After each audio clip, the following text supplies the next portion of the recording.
then those Frostworms end up dying very quickly, and this army just ends up being very effective against the Undead Mass Air, but only because he was able to get that expansion up and keep it up for a significant period of time.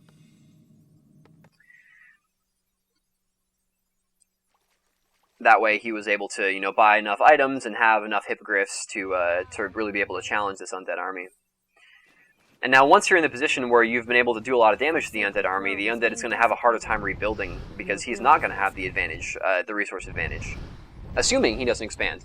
All the while you're doing this, you have to scout. If you notice that wisp on the north side of the map that Sonic's sending around, he's scouting Boo, because Boo could have expanded during all this. Gnollwood's a tough map, but you do have wisps. They're one of the best scouting tools in the game, and you got to use them very, aggressively on this map to make sure that your opponent doesn't expand and counter to you, because if they do, then you have to make sure to deal with it. And so now, with Sonic Scout Wisp, he's going to notice right now that Boo just now is getting his expansion. The main gold mines has run out, so this is going to serve as Boo's sort of new main. It's not like he has extra resources. But you'll notice that he's just continuing to pump his units and just defend his expansion. You have to be very careful with your hippogriffs, as you notice there. The tricky thing about hippogriffs versus gargoyles is that if you're outnumbered, and if you don't have your heroes in the fight, and if you don't have roar in your hippogriffs, you can very easily lose all of your hippogriffs and kill very few gargoyles if you're not careful.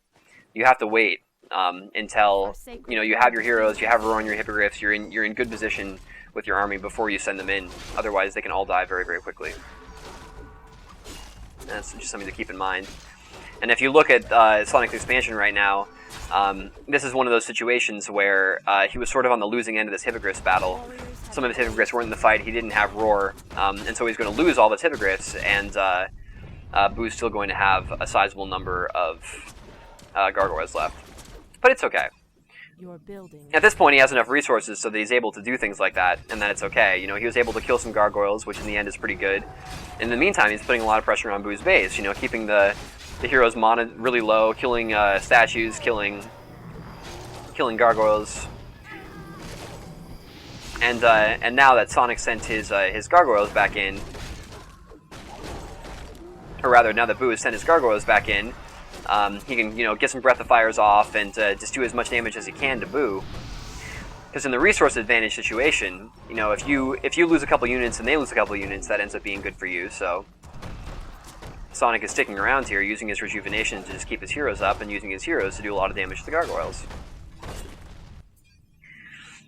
And since Sonic doesn't have any Frostworms at this point, since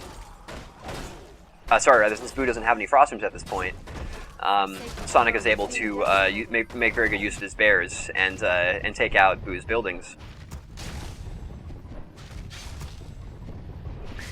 You'll notice that Sonic used his Scout Wisp to put up a protector at Boo's expansion, which is very often a good idea.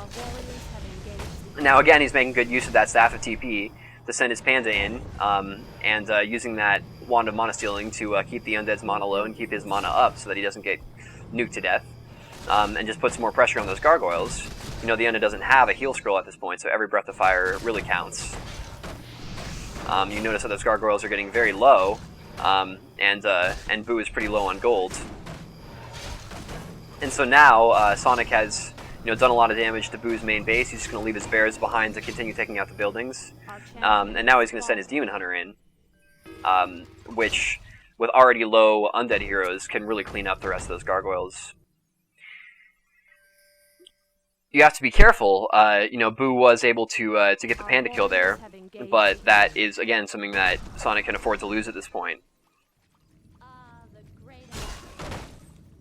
You'll notice that at this point, Sonic is just rallying his hippogriffs in. Boo has a low number of gargoyles, and he's able to, and Sonic is able to just pick them off with rallied hippogriffs. You don't have to be as careful with them at this point. So now Boo's trying to make good use of this Mana Fountain and hopefully kill this Demon Hunter, but the Demon Hunter has reached level 6. And the Mana Fountain's a pretty good place for the Demon Hunter because it has that level 3 Mana Burn. And in the meantime, Sonic has sent a couple units over to Boo's expansion to make sure that Boo is not mining as this fight goes on. And he still has a couple bears in Boo's main base to help kill the buildings there. Very effective use of army splitting in this game.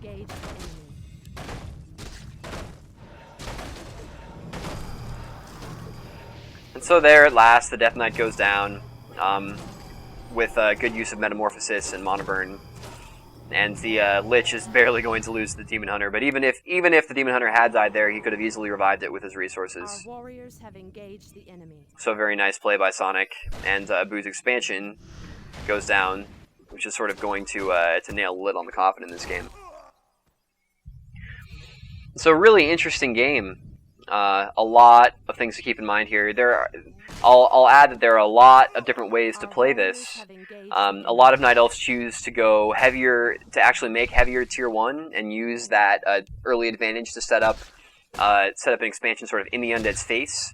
The Undead will know that it's there, but they won't really be able to hurt it because of your Tier 1. I find it to be a little more difficult to do on Gnollwood just because it's very easy for Undead to harass you with Gargoyles on Gnollwood. And even if Tier 1 units are very bad against Gargoyles and against Undead nukes, especially with Mana Fountain. So in a situation where even if you have an early game advantage, they can become very, very good at harassing you and end up getting back into the game very quickly. And so if you're going to do that, you have to play really well, and you have to play it very carefully. But the fast tech, for all the reasons shown here, is probably one of my preferred strategies on this map. Something that I think is very effective, and so I wanted to show you guys a good example of how to do it. So I talked about a lot of different things in this game, obviously. Hopefully you guys picked up some useful information.